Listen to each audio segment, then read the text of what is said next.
Selamat sore. Shalom. Shalom. Shalom, shalom. What a presence of the Holy Spirit. Wow, sungguh luar biasa hadirat Roh Kudus. They came to get me to tell me it's time to speak. I'm just lost in the anointing. Tadi saya begitu tenggelam hanyut di dalam urapan Tuhan. But it's an honor to be with you. Sungguh terhormat sekali bersama dengan saudara. And I want to tell you how much I love you. Saya ingin katakan betapa saya mengasihi saudara. And you are so special. Dan saudara itu begitu istimewa. I come from Dallas, Texas. Saya berasal dari Dallas, Texas. And so I thought I would wear my cowboy boots today. Did you see? Makanya saya mau pakai sepatu cowboy saya. I think everybody needs cowboy boots. Ya, saya memakai boots cowboy saya. So we ask the Holy Spirit to come back now. Say that. Ya, supaya Roh Kudus bisa kembali lagi. I was asked to teach on prophetic intercession. Saya akan mengajar tentang doa syafaat profetik. And I love this message. Saya sangat suka tema kita ini. But how can someone pray if they don't hear the voice of God? Tetapi bagaimana seseorang itu bisa berdoa kecuali mereka mendengarkan suara Tuhan? And then we're going to impart the anointing. Lalu kita akan mengimpartasikan urapan itu. There are many people here. You will start a house of prayer. Dan beberapa dari saudara, banyak dari saudara juga sudah mulai dengan menara doa. And I know that God is going to use many of you for 24/7 intercession. Saya percaya bahwa Tuhan akan memakai banyak dari saudara untuk memulai doa syafaat 24 jam. And so we know we stand here on ground that has really been prayed over as sacred to the Lord. Dan kita tahu bahwa saat ini kita ada di tanah yang dikuduskan, yang benar-benar dipersembahkan untuk Tuhan. And so we know we have an open heaven. Kita tahu ada open heaven, surga yang terbuka. So I'm going to tell you a little bit of my own journey. Jadi saya akan menceritakan tentang perjalanan pribadi saya. So we can be friends. Sehingga kita bisa menjadi teman. Because we're family, right? Karena kita adalah keluarga, bukan? That's where you say amen. Itulah saudara harusnya bilang amin. These are the preaching rules. Ada satu peraturan khotbah. When I say amen, you say amen. Waktu saya berkata amin, saudara juga menjawab dengan amin. Amin. Amen. I first prophesied when I was 4 years old. Saya pertama kali bernubuat ketika usia saya 4 tahun. And in August I'm going to be 73. Dan nanti bulan Agustus usia saya akan 73 tahun. So I've been prophesying a long time. Wow, jadi hampir seumur hidup saya bernubuat. Thank you very much. Terima kasih banyak. For all of you that thought, oh, she doesn't look 73. Oh, mungkin saudara berpikir dia tidak seperti 73 tahun ya. All of you that thought that, I love you more right now. Dan tentunya saya akan mengasihi saudara lebih lagi saat ini. And so I first prophesied the birth of my little sister. Pertama kali saya bernubuat adalah untuk kelahiran saudara perempuan saya. I was a very strange child. Waktu itu kayaknya saya anak perempuan yang aneh. You know, prophets are kind of strange anyway. Ya, kan nabi-nabi itu aneh-aneh. I prophesied. I told my mother, Mama, I'm going to have a little baby sister. Saya katakan kepada mama saya, Mama, saya akan punya adik perempuan. My mother said, no, we're not having any more children. You are the last one. Mama saya menjawab, oh enggak, kita enggak akan punya anak lagi. Kamu itu anak yang paling kecil, yang bungsu. I said, no, I'm having a little baby sister. Saya katakan, enggak, saya akan punya adik perempuan lagi. And my mother was pregnant with my little baby sister. Dan kemudian sungguh mama saya berdoa bersama dengan adik perempuan saya. And so I would always tell my little sister, Saya selalu katakan kepada adik perempuan saya, you could have been born feeling rejected. mungkin kamu merasa tertolak. But I made the way for you. I prophesied so Mommy and Daddy would be ready for you. Tetapi aku sudah bernubuat supaya papa dan mama itu siap ketika engkau lahir. So I would tell my little sister, you have to buy me chocolate, you have to buy me shoes. Saya katakan kepada adik saya, kamu mesti beliin saya coklat, sepatu. I did everything big sisters do. Saya lakukan segala sesuatu sebagai layaknya seorang kakak. When I was in my late 20s and early 30s, Ketika usia saya di antara 20-an tahun sampai 30 tahun, God began to introduce me to prophetic intercession. maka Tuhan mulai memperkenalkan kepada saya dengan doa syafaat profetik. Now let's use a Bible verse. It's always good to use a Bible verse. Nah, kita harus selalu melihat kepada ayat-ayat Alkitab. Jeremiah 33:3. Di dalam Yeremia 33 ayatnya yang ketiga, Call to me and I will answer and show you great and mighty things you don't know. bahwa berserulah kepadaku dan aku akan menunjukkan hal-hal yang besar, yang dahsyat, yang belum kau ketahui. It's important that we hear God's voice Penting sekali untuk kita bisa mendengarkan suara Tuhan, and we pray what He wants us to pray. tetapi kemudian kita berdoa sebagaimana Tuhan inginkan kita berdoa.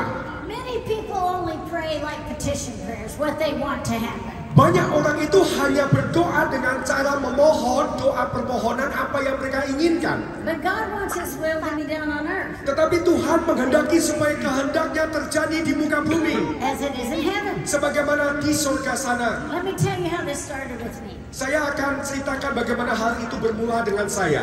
I started waking up at 3 in the morning. Saya terbangun jam 3 pagi. At first I just thought I had insomnia. Pertama-tama saya berpikir saya kena insomnia. But the next night I woke up 3 o'clock in the morning. Tetapi besoknya lagi saya terjaga jam 3 pagi lagi. And the next day 3 o'clock in the morning. Besoknya jam 3 pagi lagi. And being the spiritual giant that I am, Dan sepertinya saya sekarang adalah raksasa rohani. after the third day, Setelah pada hari yang ketiga, it occurred to me maybe it was God waking me up. baru saya sadar pada hari yang ketiga mungkin ini karena Tuhan membangunkan saya. So I said to God, Lalu saya berkata kepada Tuhan, is there something you want me to pray? Tuhan, apakah ada sesuatu yang Engkau inginkan aku doakan?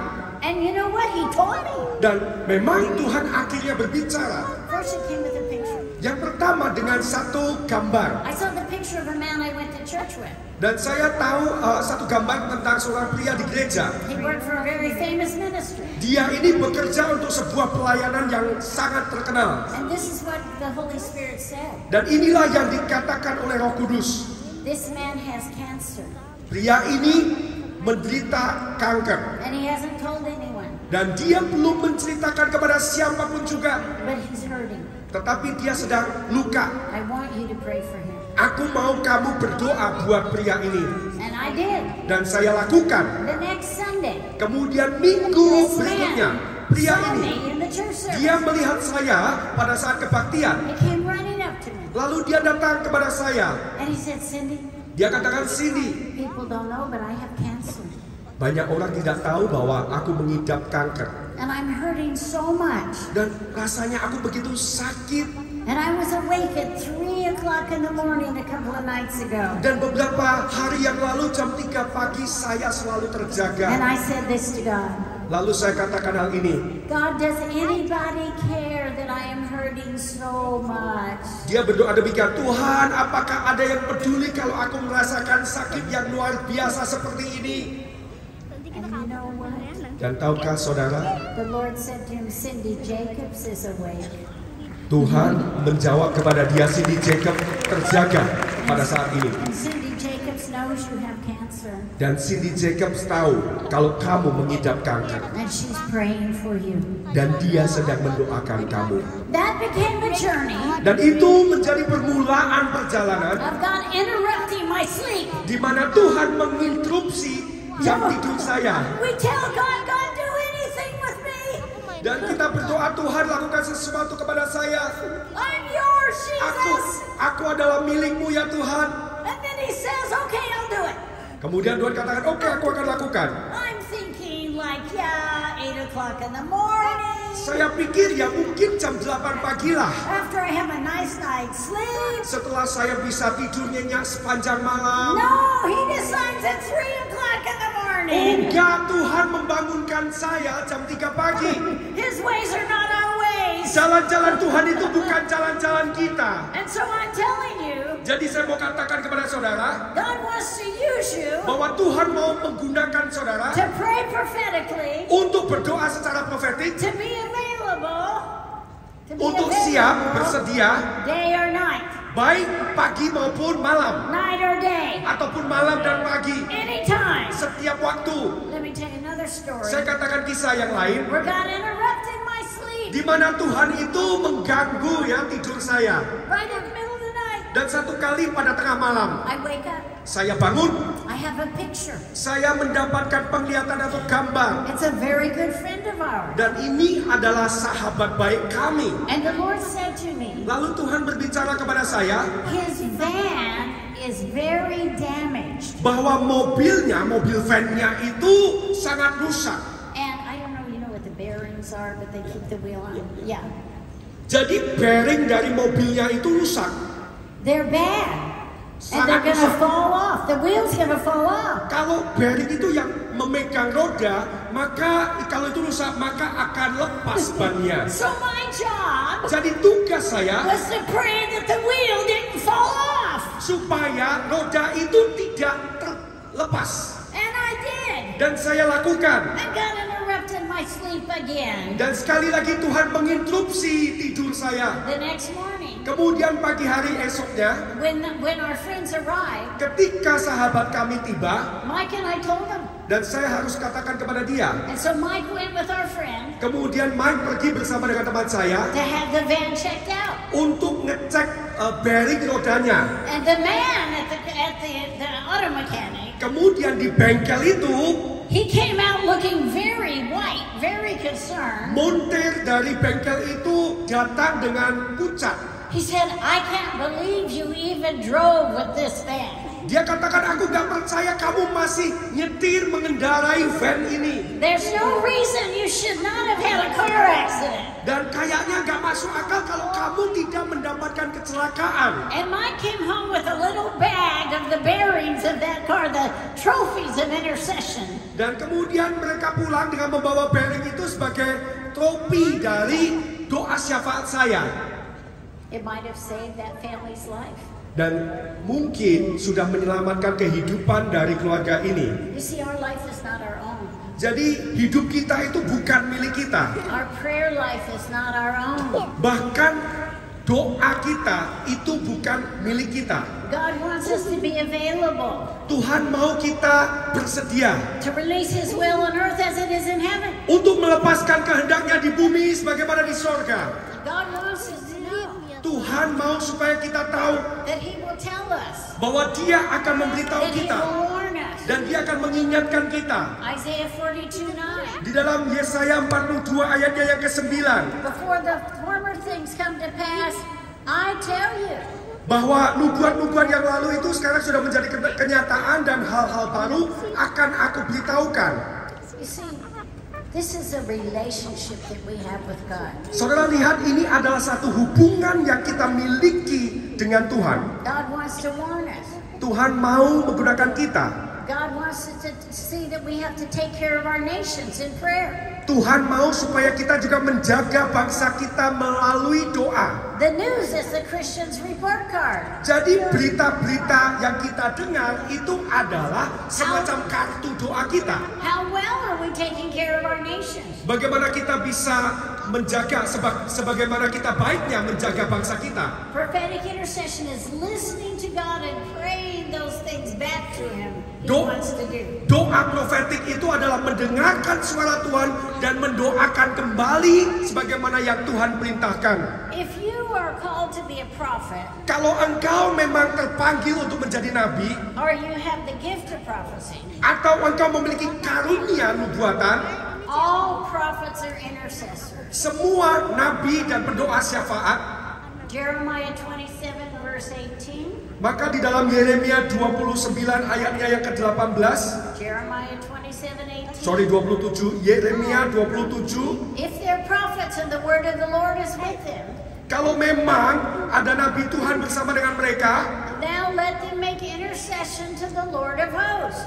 baiklah mereka ini membuat doa syafaat kepada Tuhan semesta alam. Di dalam Yeremia 27 ayatnya yang 18, jika memang mereka itu nabi dan jika ada firman Tuhan pada mereka, baiklah mereka mendesak kepada Tuhan semesta alam, supaya perkakas-perkakas yang masih tinggal dalam rumah Tuhan dan dalam istana Raja Yehuda dan Yerusalem itu jangan diangkut ke Babel. God wants to speak to us. Tuhan mau berbicara kepada kita. God wants to give us warnings. Tuhan mau memperingatkan kita.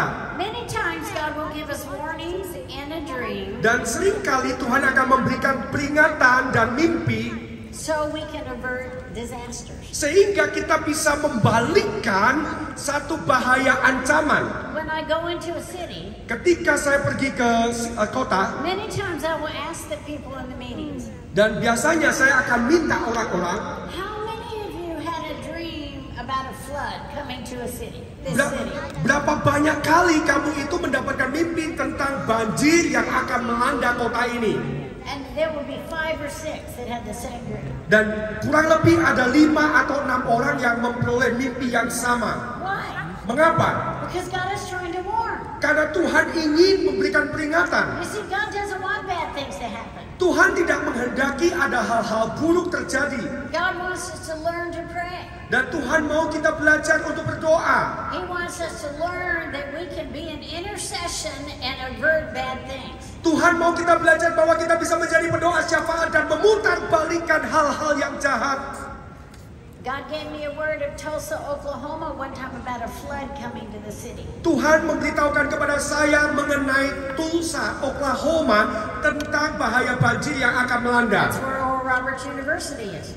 Tepatnya di Universitas Oral Robert. And I gave a warning to the leaders of the city. Dan saya sudah memberikan peringatan kepada para pemimpin kota itu. I asked how many people have had a dream this city's going to have a flood. Saya katakan kepada mereka, berapa banyak dari kalian sudah mendapatkan mimpi bahwa kota ini akan mengalami banjir. At least 5 people. Kemudian ada 5 orang. But you know what the leaders told me, the city? Dan apa yang dikatakan oleh pemimpin itu, saudara tahu? Oh, we don't need to pray about that.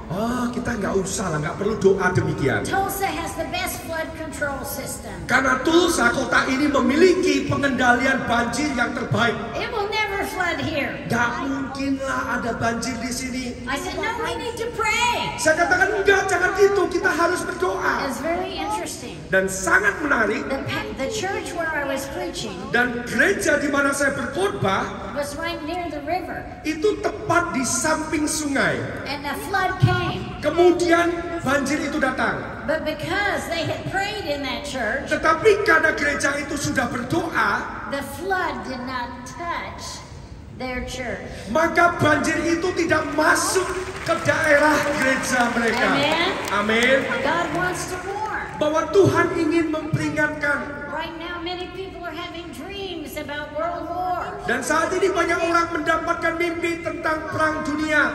But why does God give us dreams? Tetapi mengapa Tuhan memberikan kepada kita mimpi-mimpi? Because He doesn't want a world war. Karena Tuhan tidak menghendaki ada perang dunia. He wants us to pray. Tuhan mau supaya kita berdoa. Has anybody had a dream about a world war here in this Apakah saudara di tempat ini ada yang mendapatkan mimpi tentang perang dunia? Raise your hand. Di tempat ini saudara mendapatkan mimpi I see hands. tentang perang dunia. Now that means God says, I want to stop that. Dan itu artinya Tuhan berkata, aku akan menghentikan pecahnya perang. And our group of prophets that we have a whole group of prophets that meet together, 50 of us. Dan kami, di kelompok kami itu ada 50 nabi-nabi, 50 orang.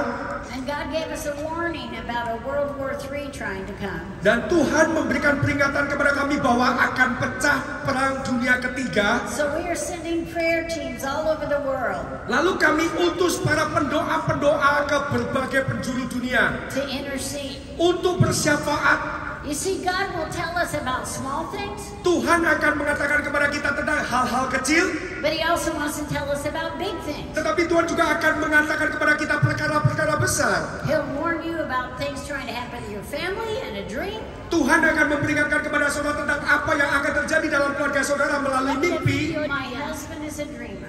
Dan suami saya adalah seorang Would you pemimpi. please stand up so that you Suami saya, come on? silakan bagi This berdiri. is my husband, Dia adalah suami saya, Mike. Mike. We've been married 51 years in August. Kami sudah menikah 51 tahun nanti bulan Agustus. And we still love each other. Dan kami masih saling mengasihi. So Mike is a dreamer. Dan Mike ini So bermimpi, tukang mimpi. he dreamed of an accident. Dan dia bermimpi akan ada kecelakaan. That he was going to get in an accident. Dia akan mendapatkan kecelakaan. So we prayed. Lalu kami berdoa. And he became very careful, watchful as he was driving. Sehingga dia itu menjadi sangat berhati-hati waktu menyetir mobil. And one day, Suatu hari there was an accident. ada satu kecelakaan. And a lot of cars were involved. Jadi ada tabrakan-tabrakan di depannya. But he was completely safe. Tetapi dia benar-benar dilepaskan dari Because we semuanya know how itu. to pray prophetically. Karena kita sudah berdoa secara profetik. Why does God warn? Kenapa Tuhan memperingatkan? So it can be averted. Sehingga kita bisa mengatasinya. So I believe Saya percaya out of this great meeting dalam pertemuan semacam ini, that God is going to begin to commission maka Tuhan akan mulai mengutus many of you to pray. banyak dari saudara untuk berdoa. God wants to use you Dan Tuhan mau memakai to saudara intercede for your country. untuk bersyafaat bagi bangsamu. You see, in God's purpose, Dan di dalam tujuan Allah, you were born where you were born. engkau dilahirkan di mana engkau dilahirkan. In God's purpose, Dan di dalam tujuan you Allah, were meant to be a Korean. kau itu memang dijadikan orang Korea, atau kau dijadikan orang Indonesia, atau orang-orang Chinese, Vietnamese. atau orang-orang Vietnam. You see, God wants to use you Jadi Tuhan mau memakai saudara semua, wherever you live. dimanapun engkau hidup. It is strategic for the will of God to be done. Dan itu adalah sebuah posisi yang strategis untuk mendatangkan kehendak Allah. Amen. Amin. 1 Timothy 1:18. Di dalam 1 Timotius 1 ayatnya yang ke-18.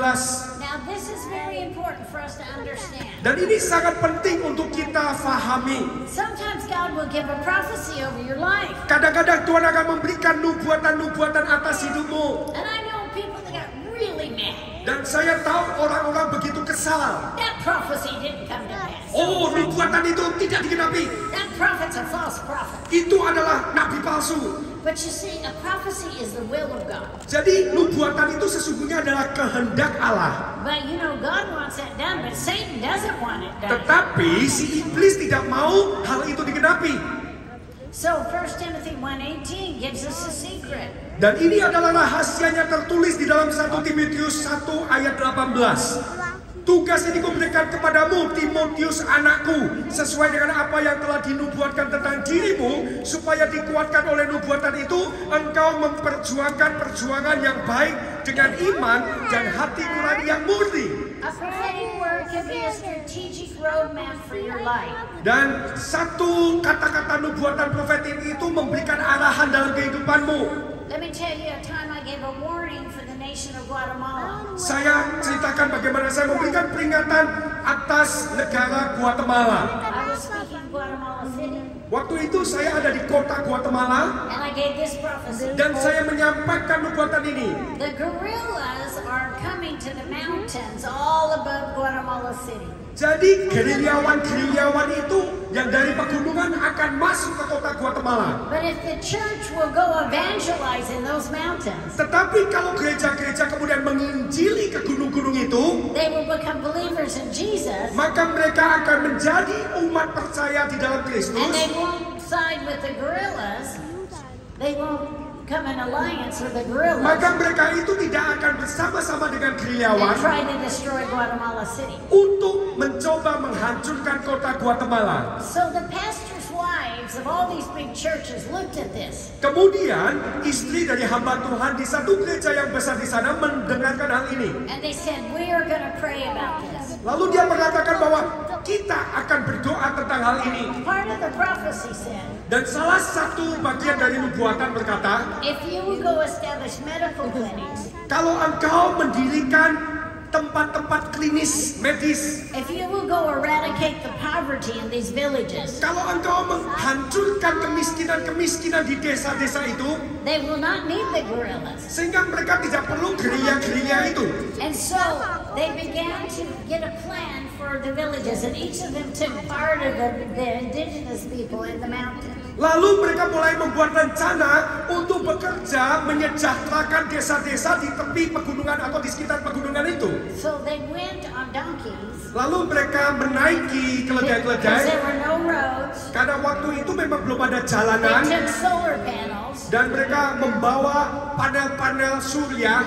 and they took food, Lalu mereka membawa makanan. and they went high in the mountains. Mereka menaiki pegunungan itu. When they got there, Waktu mereka sampai di sana, no one lived in a house. tidak ada yang tinggal di dalam rumah. They had never seen a vegetable in their life. Mereka bahkan belum pernah melihat sayur mayur dalam hidup mereka. They lived in poverty. Mereka hidup di tengah They kemiskinan. didn't know about Jesus. Mereka tidak pernah mendengar tentang Yesus. So the first thing they did was set up the solar panels and show the Jesus film about Jesus. So they got saved. Jadi pada akhirnya mereka menunjukkan tentang panel-panel surya itu dan mereka membagikan tentang Tuhan Yesus. Mereka diselamatkan. And the next trip they brought farmers Kemudian kali berikutnya mereka membawa para petani that taught them how to grow healthy food. untuk mengajari mereka bagaimana mereka bisa menanam makanan-makanan sehat. The next trip they brought architects Lalu berikutnya mereka membawa arsitek-arsitek. and they designed solar houses. Lalu mereka membangun rumah solar ataupun surya. And they taught them how to boil the water Mereka mengajari bagaimana merebus so they air had clean drinking water. sehingga mereka bisa minum air minum yang bersih.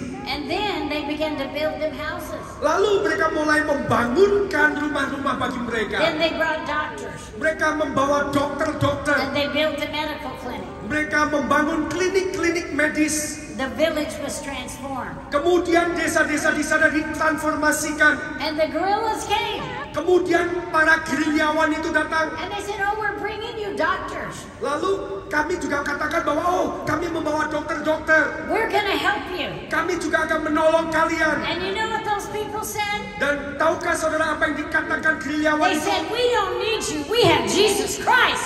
Mereka katakan bahwa kami tidak perlu penduduk sana mengatakan kami tidak perlu kalian karena kami Come punya on, Tuhan Jesus Yesus. is the answer. Bahwa Yesus adalah jawabannya. And God wants to anoint you. Dan Tuhan mau mengurapi saudara. God wants to use you. Tuhan mau memakai saudara. God wants you to dream big dreams. Saudara supaya memimpikan hal-hal yang besar. God wants to do great things through you. Tuhan mau melakukan perkara-perkara yang besar melalui saudara. God wants to give you dreams. Tuhan mau memberikan mimpi-mimpi kepada saudara. God wants to speak to you. Tuhan mau berbicara kepada saudara.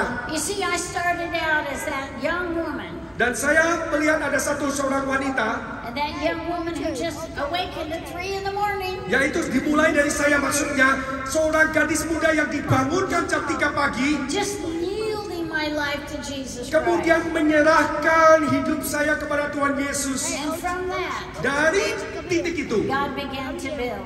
Tuhan mulai membangun. Now maybe it won't go to all these many nations like I've been to. Mungkin saudara tidak akan pergi ke banyak bangsa sebagaimana saya pergi. But your prayers are important to God. Tetapi doa-doa saudara itu sangatlah penting bagi Tuhan. God wants 24-hour prophetic intercession. Tuhan mau ada doa profetik selama 24 jam. God wants to use, and I once said to God, why do we have to pray at night? Why can't we just go to sleep? Dan mengapa ya kita kok harus berdoa sampai malam-malam? Kenapa nggak kita tidur saja? And the Lord says, because the devil never goes to sleep. Tuhan menjawab bahwa karena si iblis itu tidak pernah terlelap. The Lord said, I created the night and I made it good. Dan memang aku menciptakan malam hari itu. And the devil wants to take over my beautiful night. Dan ternyata si iblis mencoba untuk merampas malam-malam yang indah. So we have to pray day and night. Makanya kita perlu berdoa siang dan malam. Many years ago when I was in Indonesia, Bertahun-tahun dulu ketika saya ada di Indonesia, I prophesied that Indonesia would be known for your prayer towers. saya bernubuat bahwa Indonesia akan terkenal dengan menara doanya. That God was going to use Indonesia. Bahwa Tuhan akan memakai Indonesia. And it has come true. Dan sudah digenapi. Many years ago, ago, I came to this property Dan bertahun-tahun lalu saya datang ke satu properti with Pak Nico, bersama dengan Pak Niko. and I prophesied Lalu saya perlu buat about the prayer tower. tentang menara doa. And we see it today. Dan hari ini kita menyaksikannya. He believes the prophets. Pastor Niko ini percaya akan Nabi Tuhan. Believe the prophets and you will prosper. Ketika engkau mengikuti nubuatan Nabi, maka engkau akan berhasil. Sometimes God has a plan to do something for a nation or people. Kadang-kadang Tuhan memiliki rencana untuk melakukan suatu perkara mengenai bangsa ataupun umat manusia. But in order for it to happen, people need to intercede. Tetapi supaya rencana Tuhan itu berhasil, orang-orang perlu untuk bersyafaat. In Daniel chapter 9, Dan di dalam Daniel pasalnya yang ke-9, and we see it verses 2 and 3. kita lihat di dalam Daniel 9 ayat 2 dan 3. Now listen, this is very important. Dengarkan baik-baik, hal ini sangat penting. Remember I told you sometimes God has given a prophetic word, but it doesn't seem like it happens. Ingat tadi saya sudah katakan mungkin Tuhan sudah memberikan kata profetik, tetapi kok kayaknya tidak digenapi. Maybe we didn't pray. Mungkin kita tidak berdoa. Maybe we didn't intercede. Mungkin kita tidak bersyafaat. Because Satan will oppose the destiny on your life. Karena tentunya si iblis mencoba untuk merampasi hal-hal yang sudah dilakukan oleh Tuhan. Now, but because of the time, let me just explain this passage. Tetapi karena masalah waktu, saya akan menjelaskan konteks di dalam Daniel 9. The Bible says that Daniel remembered a prophecy given by Jeremiah. Daniel mengingat ada nubuatan yang disampaikan melalui Nabi Yeremia. Now you understand the people of God were in exile Dan kita mengerti pada masa itu bangsa Israel ada di dalam pembuangan for a long time, 70 years. untuk waktu yang begitu lama, yaitu 70 tahun. But God has sent a prophet named Jeremiah to prophesy Dan waktu itu Tuhan mengutus Yeremia untuk bernubuat that there would be 70 years in exile. bahwa akan ada 70 tahun masa pembuangan. But it hadn't happened. Tetapi hal itu tidak terjadi. The Bible shows us Alkitab menunjukkan kepada kita that Daniel understood the keys. bahwa Daniel memahami kuncinya. And it says that Daniel set his face towards God to make requests by prayer. Dikatakan bahwa Daniel itu kemudian memanjatkan doa permohonan kepada Tuhan. He fasted and prayed. Dia berdoa, berpuasa. Some strongholds are only broken through fasting and prayer. Dan beberapa kubu-kubu benteng itu hanya bisa dihancurkan lewat doa puasa. So what did Daniel do Apa yang dilakukan oleh Daniel? when he remembered this prophecy? Ketika dia mengingat nubuatan ini, He prayed for his nation. dia berdoa untuk bangsanya. He repented. Dia bertobat. He repented for his sins. Dia bertobat atas dosa-dosanya. We call this identification or repentance. Dan ini kita sebut sebagai doa pertobatan identifikasi. He confessed the sins of his nation. Dia kemudian mengakui dosa-dosa bangsanya. And the captivity was ended. Dan pada saat itu masa pembuangan berakhir. God is wanting to raise up people who know how to pray. Tuhan mau membangkitkan orang-orang yang tahu bagaimana berdoa. Many years ago, God spoke to me about the United States. Bertahun-tahun dulu Tuhan berbicara kepada saya mengenai Amerika Serikat. You know, the United States in a way is like 50 nations. Dan Amerika Serikat itu kan ada 50 negara bagian. We're like 50, we have 50 states, but they're very diverse. 50 negara bagian ini sangat berbeda-beda. And the Lord told me, I want you to find a prayer general for every state. Aku mau supaya kamu menemukan jenderal-jenderal doa untuk setiap negara bagian. And we did. Dan kami temukan. And then we regionalized the United States into 40 regions for intercession. Lalu kami membangun ada 40 wilayah untuk doa di Amerika Serikat. And we prayed many things. Kami mendoakan banyak hal. One of the things we prayed was for revival and reformation. Salah satu doa kami adalah untuk revival dan reformation, untuk reformasi kebangunan. How many of you are praying for revival in your nation? Berapa banyak yang mendoakan untuk kebangunan rohani di Indonesia? Yeah, many. Banyak. And the Holy Spirit is going to do that, Dan Roh right? Kudus akan melakukannya, benar? He's going to bring the revival to Dia our akan nation. membawakan kebangunan rohani di We know Indonesia. what's going to happen. Kita tahu hal itu akan terjadi. There's going to be a great awakening here. We know it's going to happen. Akan terjadi kebangunan rohani yang besar di Indonesia dan kita tahu itu pasti terjadi. And so we began to pray for revival. Waktu itu kami mulai mendoakan revival. Oh, let's clap our hands a Oke, moment. berikan tepuk tangan semuanya, tepuk Come tangan. on, revival is coming. Bahwa revival akan terjadi. Indonesia shall be saved. Indonesia akan diselamatkan. Amen. Amin. We should just savor that a minute. Ya seharusnya kita lakukan itu ya. So sweet to think about that. Ya sungguh luar biasa membayangkan hal So ini.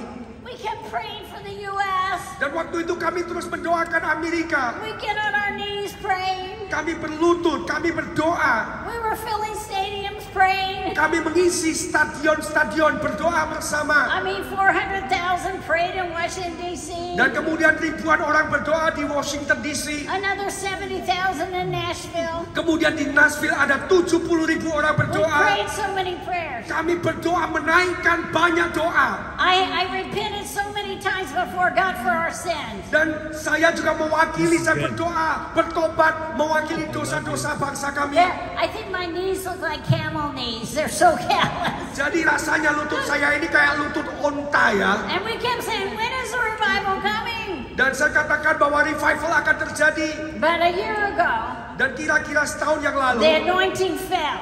urapan itu turun. And revival started to break out across the U.S. Dan kemudian mulai terjadi kebangunan rohani di berbagai tempat di Amerika. On Pentecost Sunday, Dan waktu terjadi in Pentakosta hari Minggu itu California, di California, they baptized 12,000 people. mereka membaptis 12.000 orang In the ocean. di lautan. Hallelujah. Haleluya.